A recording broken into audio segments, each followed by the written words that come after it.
¡Qué música tan alegre! Es la música de un tiempo de alegría y vamos por eso la ponemos como nuestra cortina, porque es la música. Luego vamos a decir qué música es. Primero vamos a decir en qué programa está usted. Esto es A Pensar de Todo. Y ahí sigue la alegre música. Esta es la música de una película que fue célebre, que se llamó Nunca en Domingo, una producción entre Grecia y Estados Unidos, que dirigió en 1960, realmente hace mucho tiempo, Jules Dassin, el gran director de Rififi, otra película que marcó varios años del cine europeo de los años 50, y hubo muchos robos al estilo Rififi, que consistía en hacer un agujero en el techo, pasar un paraguas, abrir el paraguas y después agrandar el agujero, pero todos los pedazos caían en el paraguas. Entonces podían entrar sin que los pedazos cayeran al piso y despertaran a los que estaban, a los guardias del banco, digamos, creo que era un banco lo que se robaban en Rififi, gran película de Jules Dassin, que también fue el extraordinario director de Night and the City, la gran película de Richard Widmark y Gene Tierney, filmada en Londres. Ponemos Nunca en Domingo, que protagonizó Melina Mercury, que luego fue diputada por Grecia, creo, porque es una canción de la Grecia alegre. Es una película muy alegre, Nunca en Domingo, que narra los vagabundeos de una prostituta del puerto que se mete con un intelectual que hace Jules Dassin, que trata de culturalizarla. Y bueno, como siempre, estas historias terminan mal, pero creo que en esta terminaba bien. Había una frase que todos decían y que era muy famosa, se hizo famosa, es "Andiamo tutti alla spiaggia", vamos todos a la playa, y esa era la alegría de esta mujer que ejercía ese oficio tan fascinante y sobre el que habría tanto que hablar, y que desdeñaba con eso las partituras de cello que le hacía oír el intelectual. Al final se van a la playa todos, el intelectual también. Ponemos esto porque seguimos hablando de Grecia y de Alemania, ojo, estamos hablando del papel que está jugando Alemania en Europa. Si Alemania se devora Europa como lo está haciendo,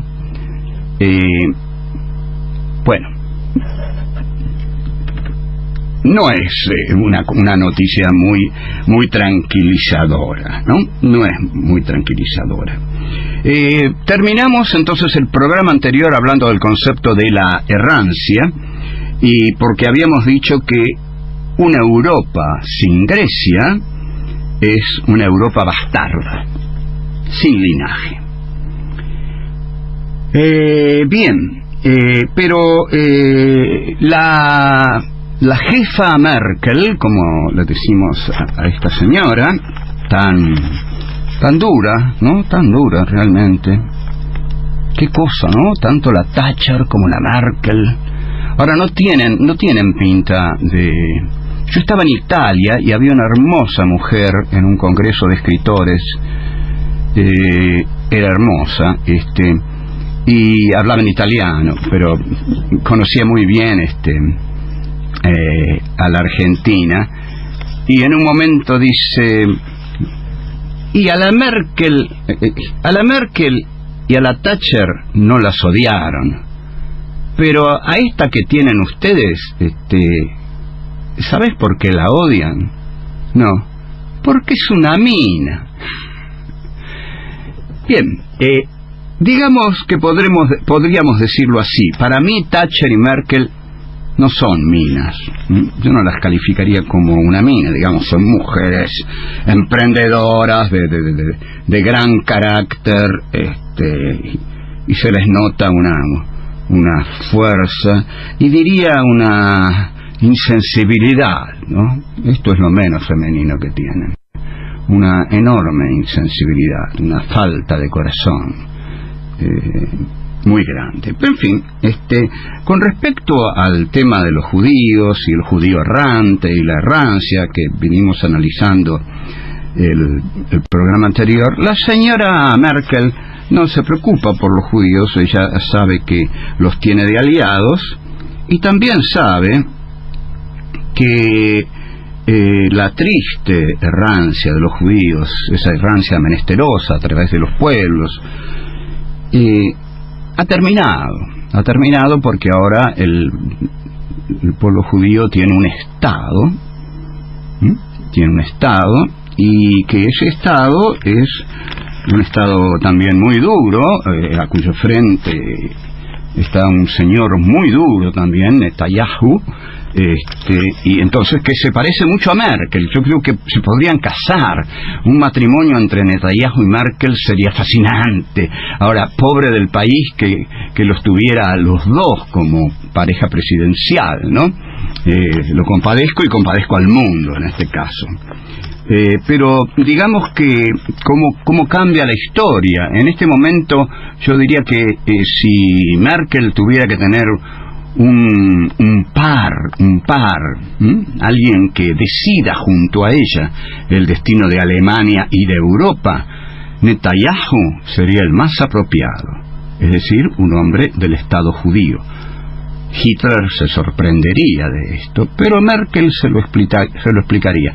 Hitler no lo entendería porque realmente era un hombre enfermo. Pero Merkel no es una señora enferma. Merkel es una mujer sumamente inteligente, de corazón helado. Bien, entonces, hay que preguntarse si... Entonces, esta es mi pregunta. ¿Es Israel antes que Grecia el que representa el espíritu europeo? Sí, porque el espíritu europeo se ha trastocado en el espíritu del capitalismo. Y el espíritu de este sistema de utilización del dinero en tanto arma de conquista, no hay que buscarlo en Homero, ni en Parménides, ni en Platón. Lo expresó Gideon Gecko en el film Wall Street de Oliver Stone. Gideon Gecko es ese personaje que hizo muy bien Michael Douglas en ese film muy interesante de Oliver Stone. Y la frase que guiaba la conducta de Gideon Gecko es "Greed is good", la codicia es buena. Olvidó la jefa Merkel entonces el discurso que dio Heidegger cuando asumió, respaldado por las S.A. de Ernst Röhm, el rectorado de la Universidad de Friburgo. En esa dramática encrucijada, cuando asume Heidegger en la Universidad de Friburgo, da un discurso que es el famoso discurso del rectorado, famoso en la filosofía, en Alemania, en la teoría política, porque es un gran discurso político. Y ahí lo que dice Heidegger es: el inicio es aún, frase hermética, pero que la aclara. El inicio es aún, o sea, no está tras de nosotros, dice Heidegger, como algo que aconteció hace ya largo tiempo. El inicio, en tanto es lo más grande, está allí, como el lejano mandato de que recobremos su grandeza de nuevo. El inicio está en el futuro, pasó sobre nosotros y nos reclama, nos exige que seamos tan grandes hoy como lo fueron ellos en el pasado. Las conquistas de nuestras tropas no solo deben ser materiales, territoriales, sino sobre todo espirituales. Esto lo dice Heidegger también en la introducción a la metafísica. Y en el discurso, Heidegger dice que las tropas hitlerianas deben asaltar Europa para llevar con ellas, para entregarles a los olvidadizos de la grandeza del inicio, la magnificencia del espíritu helénico. Y Heidegger concluye así su discurso del rectorado. Observemos qué impresionante terminar un discurso de este modo. Y díganme ustedes si después de escuchar este discurso, los que estaban ahí en el rectorado, la mayoría camisas pardas de la CCA, no se iban a la guerra. Porque Heidegger dice, termina así el discurso del rectorado: pero el esplendor y la grandeza de esta puesta en marcha solo lo comprenderemos plenamente cuando hagamos la grande y profunda reflexión con la que la vieja sabiduría griega supo decir: todo lo grande está en medio de la tempestad. Nada más, señores, supongamos que haya dicho. ¿Qué les parece esa frase? Es de Platón. Heidegger se la sacó a Platón y la usó para terminar el discurso del rectorado, para decirles a todos esos pichones nazis que estaban dispuestos a irse a la guerra que todo lo grande está en medio de la tempestad.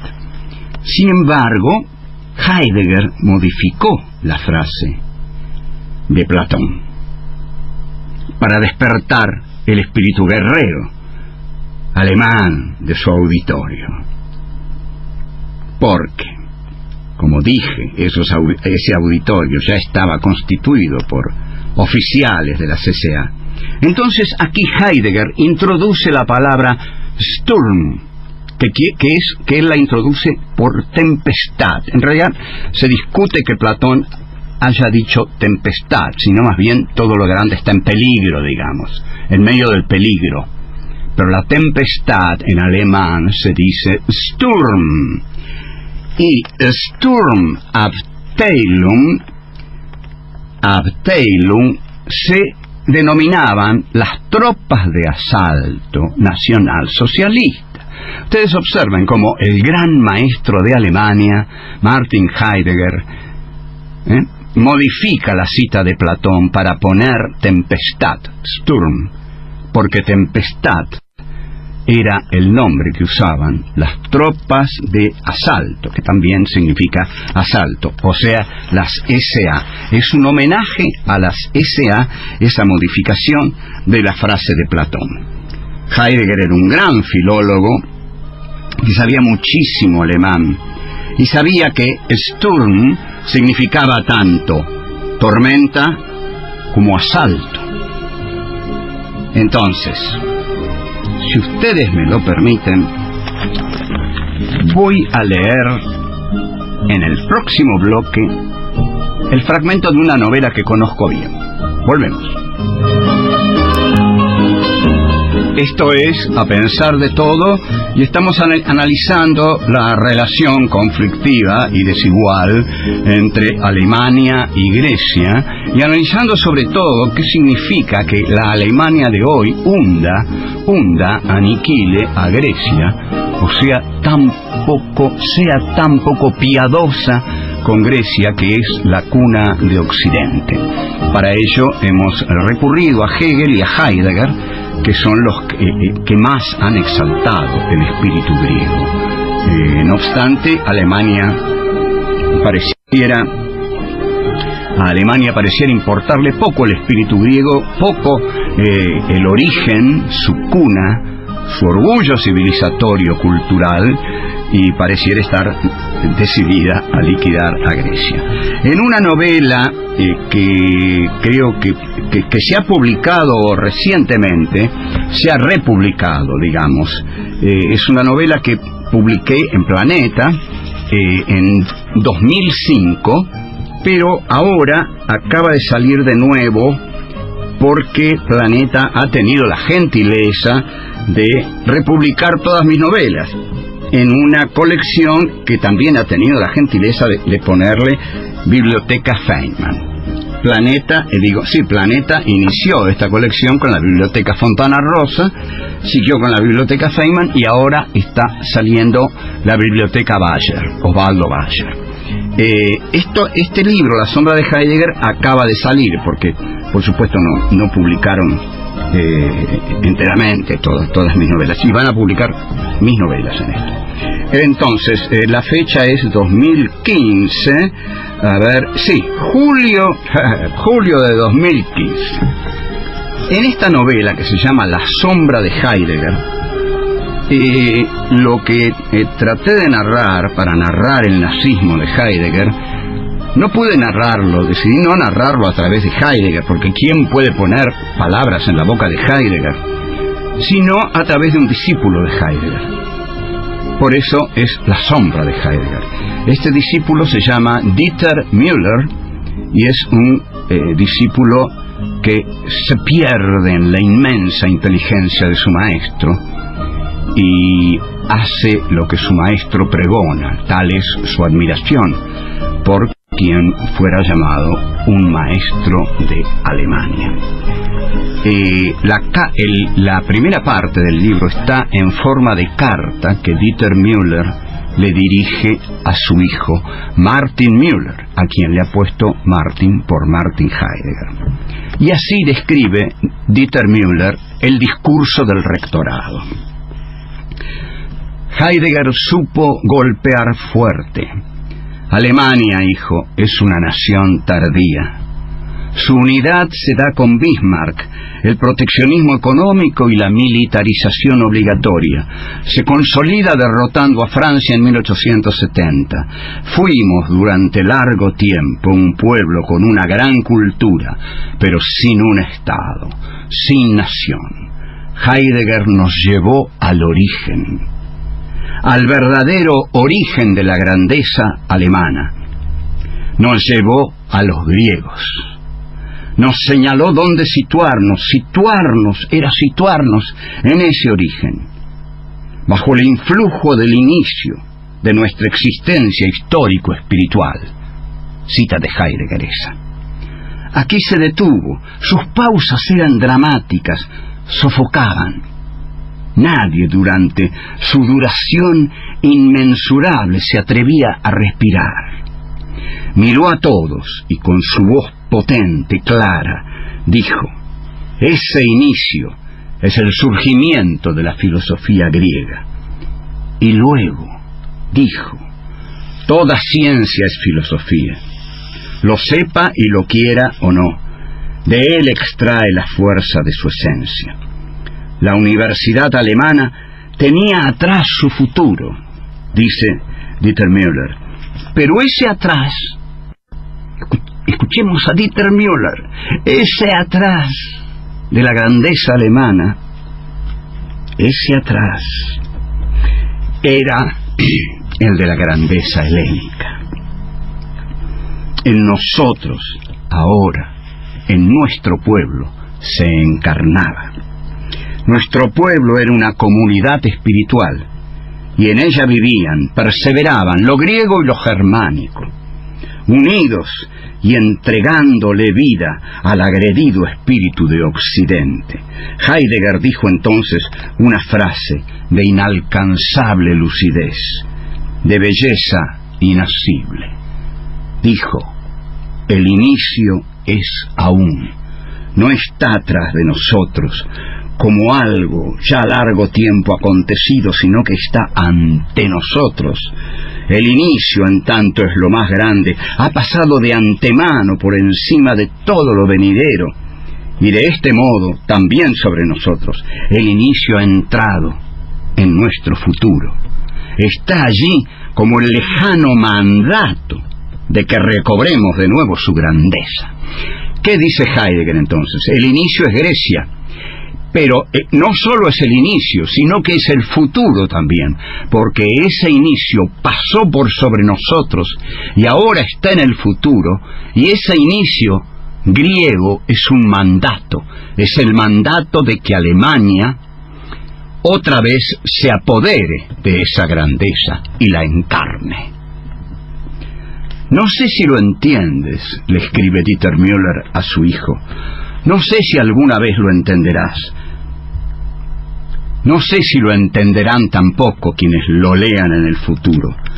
Pero si Hitler devolvió a la patria su orgullo, si la levantó del socavón, del hueco cenagoso del Tratado de Versalles, si dio vitalidad a sus industrias, si señaló a los culpables de la derrota, si nos enseñó a odiarlos, a injuriarlos, si denunció a quienes traficaban la patria al costo del hambre del pueblo, Heidegger nos dio un linaje. Éramos helénicos. Grecia era nuestro origen, y ese origen, como un mandato, nos exigía recobrar su grandeza y conquistar la nuestra. Heidegger, ante nuestros espíritus estremecidos, acababa de crear el eje Atenas-Berlín. Bueno, más claro no lo podría haber dicho Dieter Müller. Heidegger crea, en efecto, el eje Atenas-Berlín. ¿Qué pasa, señora Merkel?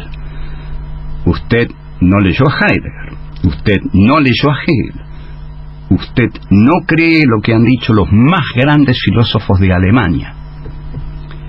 Usted no cree que el origen es aún, usted no cree que el origen es la dignidad espiritual de Europa, que el origen es el lujo de Europa, que Grecia es el honor de la cultura europea. Bueno, bien, por supuesto, lo comprendo.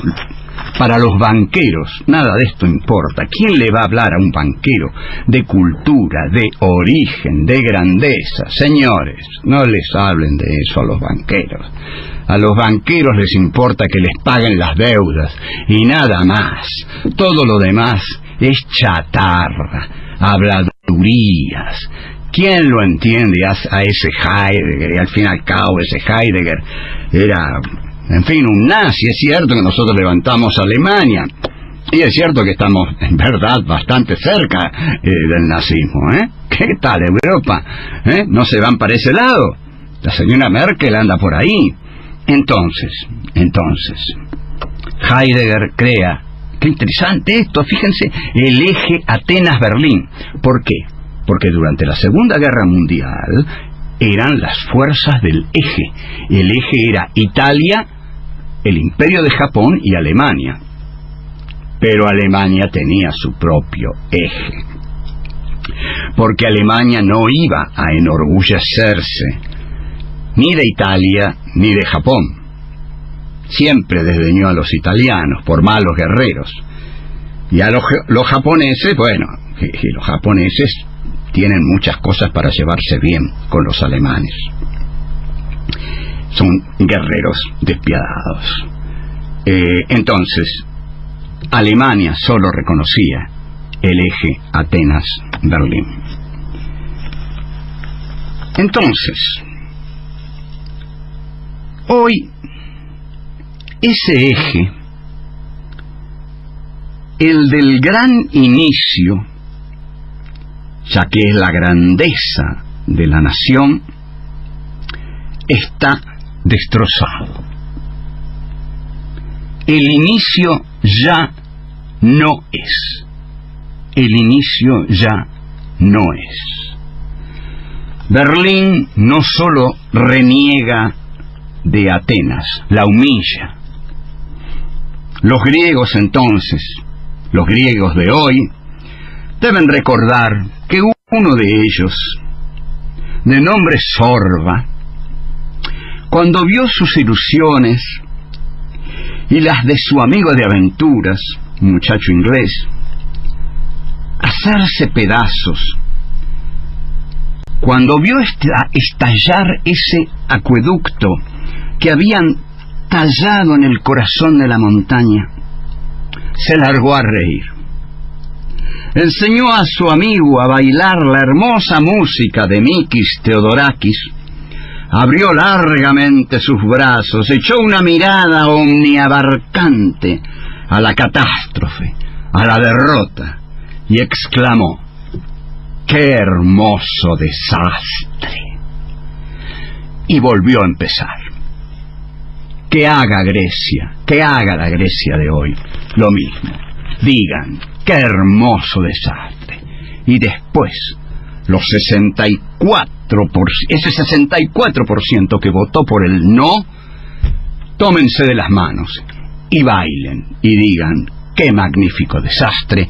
Y únanse y peleen,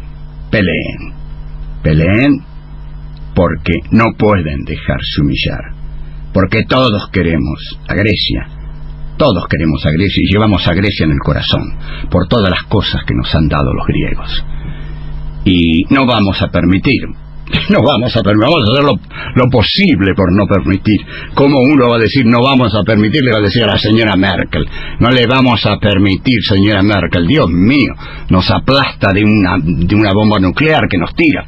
No, pero vamos a hacer todo lo posible por no permitir que esta Alemania derechizada por completo, que esta canciller del Cuarto Reich, que lleva polleras pero tiene el corazón helado porque ahí tiene una caja fuerte, hunda el alma de el espíritu helénico. No vamos a permitir, no tenemos que permitir. Ese espíritu también es nuestro, y en este sentido acordemos con Borges que nuestra tradición es la cultura universal. Ese texto de Borges es formidable.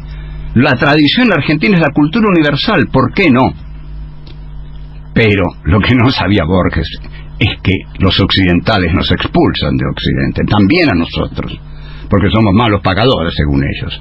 O sea, nosotros, acosados por los buitres, defendemos a Grecia, ¿a quién? Que encarna hoy la figura del dios Prometeo. ¿A quién es? ¿A quién? A ese dios Prometeo todas las noches un buitre le comía el hígado. O sea, adelante, con alegría, son muchos, compañeros griegos, a pelear, y alegría, como les pidió Sorba, el griego, con la música de Mikis Theodorakis. Volvemos. Hey boys, did you ever see a more splendiferous sky?